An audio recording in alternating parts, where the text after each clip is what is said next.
Politique, à présent, le 18 juin prochain, les plus de 205 000 citoyens seront donc appelés à faire un choix entre des candidats indépendantistes et autonomistes. Contrairement à il y a 5 ans, les 3 candidats du Tavini Huir Attira sont sélectionnés pour le second tour des législatives. Le parti indépendantiste qui récolte cette fois plus de 23 500 voix, soit 5 800 électeurs de plus qu'en 2017. Pour en parler, nous recevons ce soir le candidat du Tavini Huir Attira dans la première circonscription qui remplace le président du parti à la dernière minute, Temat Elugaï Kirana. Merci d'être avec nous ce soir. Vous avez donc engrangé 6 224 voix dans la première circonscription quand Nicole Bouteau a séduit 12 970 électeurs, un peu plus du double. Dans cette circonscription, il a été pire et 2 communes qui n'ont jamais basculé du côté bleu ciel. Est-ce que pour vous, il y a de l'espoir ou est-ce que cela est perdu d'avance? Non, il y en a toujours. Vous savez, il y a 30 000 électeurs qui sont allés voter dans la première circonscription, que je remercie, d'ailleurs dans la deuxième et dans la troisième circonscription, de s'être déplacés, et les plus de 23 500 électeurs qui ont voté pour le Tavini Huir Attira au premier tour. Dans la première circonscription, Nicole Bouteau et moi-même représentons à peu près 19 000 électeurs. Ça veut dire qu'il reste 11 000 qui ont voté pour d'autres candidats, et il y a 40 000 qui ne se sont pas déplacés. Ça veut dire qu'en gros, on doit convaincre 51 000 électeurs potentiels pour le second tour, et il y a 6 000 voix qui nous séparent. Donc, non, je ne pense pas que ce soit infranchissable, au contraire. Et quelle sera votre stratégie pour convaincre ces électeurs? Les électeurs des autres partis d'abord, puis les abstentionnistes. Alors, je rappelle que par rapport à 2017, nous avons gagné un peu plus de 2000 électeurs dans la première circonscription, quand le Tapura Huir Attira a perdu à peu près 400 ou 500 électeurs. Donc, nous sommes sur une note positive. Pourquoi? Parce que on se rend compte qu'il y a des sujets qui sont importants. Nous sommes présents.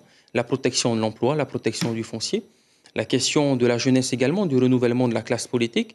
C'est un sujet qui a toujours été mis en avant au Tavini Huir Attira, parce que je le rappelle, nous avons mis en avant le premier sénateur de la République, Richard Touré, en 2008.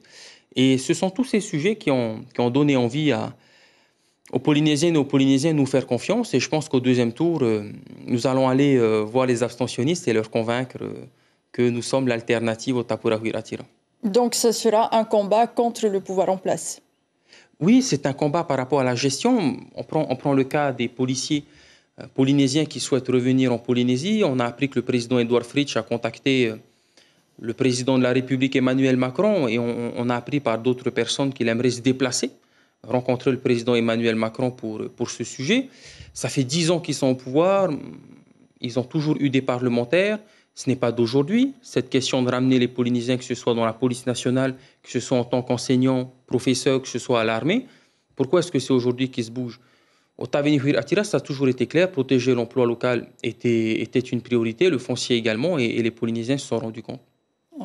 Dans la deuxième circonscription maintenant, ce sont les communes de Paea et Papara qui sauvent, si je puis dire, le candidat du Tavini dans cette circonscription. Plus de 800 voix de différence avec Tepuaro Iter Itei à Paea, et plus de 600 voix à Papara. Steve Chayou qui est en tête dans 5 communes sur 12. Est-ce qu'une alliance fera la différence?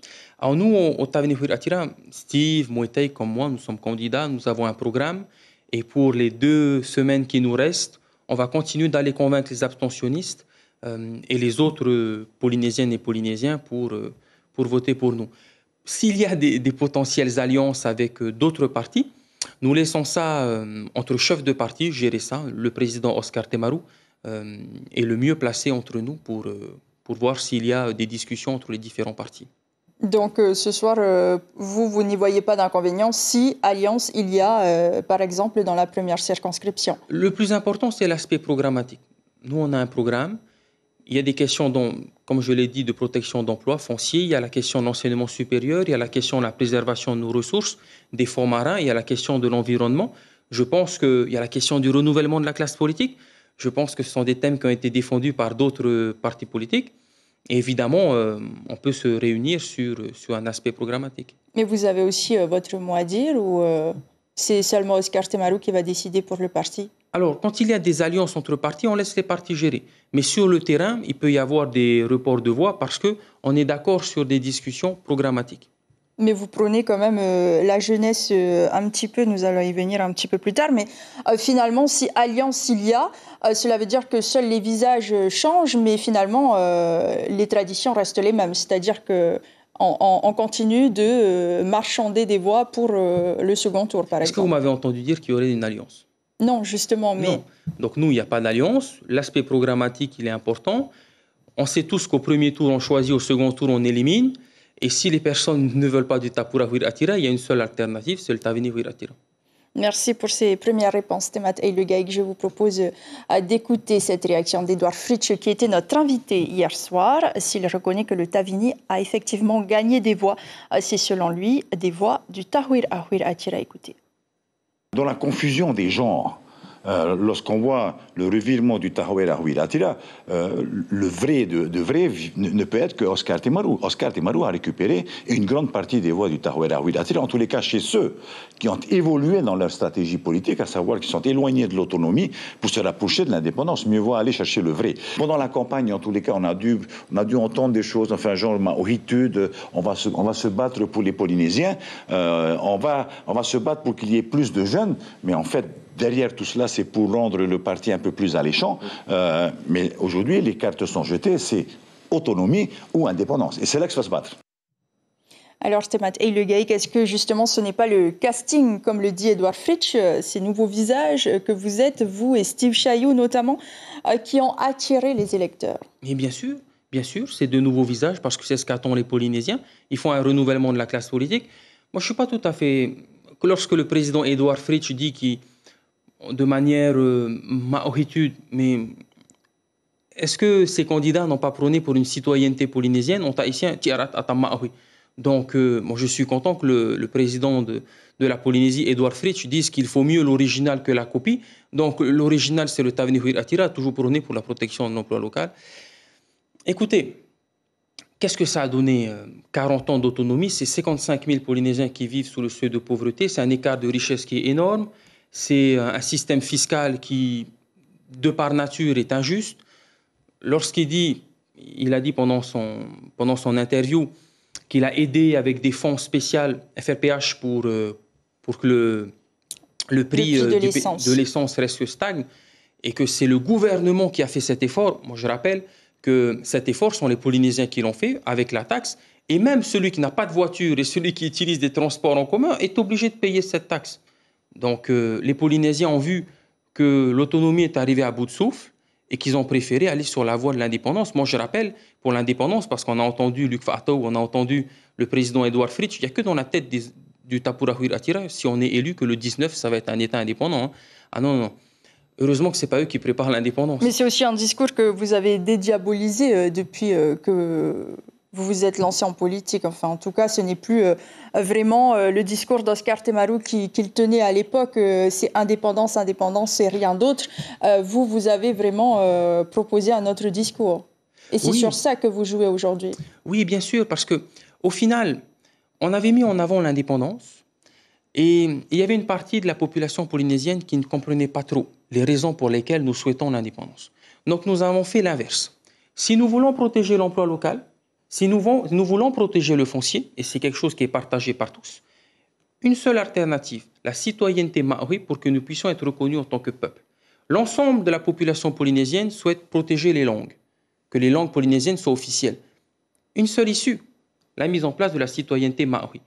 Et la citoyenneté maori, comme en Nouvelle-Calédonie, ça doit se faire dans un processus d'autodétermination, d'accession à la pleine souveraineté. Mais la différence avec la Nouvelle-Calédonie et nous, c'est que lorsque nous serons élus, nous irons voir l'État français, mais nous irons aussi aux Nations Unies parce que ce processus doit se faire sous l'égide des Nations Unies et pas juste un face-à-face entre l'État français et nous. Mais ce processus d'autodétermination, il faudra aussi le faire avec la France. Est-ce que vous pensez sérieusement que demain, si vous étiez élu au Palais Bourbon, vous obtiendrez? La France est un État de droit. La France prône toujours la démocratie. Je pense que la France respectera la volonté de l'ensemble des Polynésiens parce que nous serons élus tous les trois, Moïta, Steve et moi. Donc la France doit respecter la démocratie et la volonté de tous les Polynésiens. Moi, je rappelle juste un dernier point sur les ressources marines. Le Tapurahuir Attira continue à soutenir Emmanuel Macron. Emmanuel Macron veut mettre en place un fonds d'investissement pour faire des recherches dans les fonds marins de 3 000 milliards de francs, 30 milliards d'euros. Ça fait 40 ans qu'on explore les fonds marins et on sait qu'il y a des ressources. Donc venir aujourd'hui nous dire qu'il y aura un moratoire, on va juste aller explorer. Ils sont allés demander 17 demandes d'autorisation d'aller récupérer ces ressources à l'extérieur dans les eaux internationales. Ils sont propriétaires aujourd'hui de ces ressources. Compte tenu du statut d'autonomie, je ne pense pas qu'ils vont venir juste pour explorer. Et comment convaincre, par exemple, les autonomistes de vous rejoindre demain, enfin en tout cas pour le second tour, par exemple Ahireya Purinitia, qui se retrouve aujourd'hui en 4e position dans le paysage politique? Il y a des points sur l'indépendance, évidemment, mais l'entièreté de notre programme, c'est sûr, comme je l'ai rappelé, tout ce qui est protection de l'emploi local, etc. Il y a des sujets où on se rejoint sur la protection de l'environnement. Nous, avec la plateforme NUPS, encore une fois, comment est-ce que le Tapura va faire si, demain, c'est NUPS qui gagne les élections et que Emmanuel Macron se retrouve dans la minorité à l'Assemblée nationale? Je rappelle que sans les sondages, c'est la plateforme NUPS qui va avoir la majorité à l'Assemblée nationale. Donc, comment ils vont faire? Ils vont sauter NUPS pour... On pourrait se poser la même question si c'est l'inverse qui se produirait. Ah, mais nous, ça a toujours été clair. D'abord, nous, on pense que NUPS va gagner les élections législatives et qu'on aura la majorité à l'Assemblée nationale. Et on se rejoint sur l'environnement, c'est-à-dire que NUPS aimerait mettre en place un fonds de 160 milliards pour la transition énergétique contre les 7 milliards d'Emmanuel Macron pour le Tapurahuir Attira, donc c'est voir où sont les priorités. Et là où on se rejoint avec Ahireya Purinitia, c'est surtout le renouvellement de la classe politique. Et sur d'autres sujets, avec le Hamouit Hira, on se rejoint sur la question de l'indépendance. Avec Jacques Briand, on se rejoint sur la question de la protection de l'environnement. Non, je pense que nous avons un programme qui est cohérent avec la ligne directrice du Taveuni-Huir Attira. On n'a pas changé de ligne directrice depuis 40 ans. Et c'est aussi ça qui a plu, je pense, à un grand nombre de nos Polynésiennes et Polynésiens. Et donc, pas de version UPLD de 2004, par exemple, pour ce second tour? Le plus important, c'est le programme. Nous devons tous être en accord sur le programme. En tout cas, s'il y a des alliances, comme je te l'ai dit, ça se fera au niveau du parti. Alors justement, vous insistez beaucoup sur votre programme, mais force est de constater que des électeurs n'ont pas été convaincus, puisque si vous êtes satisfait du score obtenu par le Taveuni-Huir Attira, on en parlait tantôt, il y a tout de même une offre politique qui ne convient pas, et ça c'est très clair. L'abstention est la grande gagnante de cette élection, comme dans les précédentes. Plus de 56% d'abstentionnistes dans la première et la troisième, plus de 60% dans la deuxième. Vous qui aviez, en tout cas le Taveuni-Huir Attira avait appelé à l'abstention à la présidentielle, aujourd'hui c'est un petit peu difficile de vous écouter. Non, nous avons appelé à l'abstention, c'est un discours qui est cohérent. Pourquoi? Parce que, encore une fois, la différence, je ne rentre pas dans les détails, mais la grande différence entre l'élection présidentielle et les élections législatives, c'est que les élections législatives, on a la possibilité de voter 3 Polynésiens qui vont aller défendre les intérêts des Polynésiens. Jusqu'à l'heure d'aujourd'hui, je ne pense pas qu'Emmanuel Macron défend les intérêts des Polynésiens, si ce n'est que du Tapurahuir Attira. Donc c'est ça qui a fait la différence. Aussi, nous, au Taveuni-Huir Attira, on a gagné 6 000 voix.